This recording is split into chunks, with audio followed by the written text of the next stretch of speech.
Hello guys, तुम्ही कालच्या व्हिडिओमध्ये बघितलंच असेल दीदीचं लग्न झालेलं.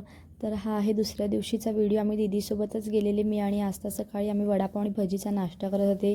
त्याच्यानंतर थोड्याच वेळानंतर दुपारच्या टाईमला सगळे पाहुणे आलेले होते. आज 5 वाजण्याचा कार्यक्रम होता, म्हणून आमच्या आळीतल्या सगळ्या बायका आणि दादा लोक येत होते. सगळे ट्रेनलाच आलेले, जवळच आहे दीदीचं घर. त्याच्यानंतर बघू शकतात इकडे सगळे मुलं जेवायला बसली होती. बायकांचं तर जेवण झालेलं. त्यानंतर ओट्यावरती काही जण बसलेले, बायका खालती बसल्या, गप्पा गोष्टी सगळ्यांच्या चालू होत्या. त्याच्यानंतर आम्ही घरी जायला निघालो. आम्ही रोरोने चाललेले, विरार टू सफाळे रोरो आहे. आम्ही इकडे गाडी पार्क करून आम्ही वरती आलेलो, फोटोज वगैरे काढत होते. इकडे दीदी आणि भाऊजींचा फोटोशूट चालू होता. बघू शकतात किती मस्त व्ह्यू आहे वरतून. त्यानंतर घरी पोचल्यानंतर दीदी आणि भाऊजींना थांबवलेले उखाणा घेण्यासाठी. त्यासोबत आरती वगैरे पण केली. त्याच्यानंतर बघू शकतात मंथन इकडे आस्थाला पण थांबवलेलं, पण ती काय उखाणा घेतच नव्हती. त्यानंतर आम्ही सगळे लोक बसलेले लाईव्ह शो बघत होते, लग्नाचा व्हिडिओ. त्यानंतर घरी जायला निघालो. दीदीला सूप भरून दिलं. असा संपला दिवस. बाय.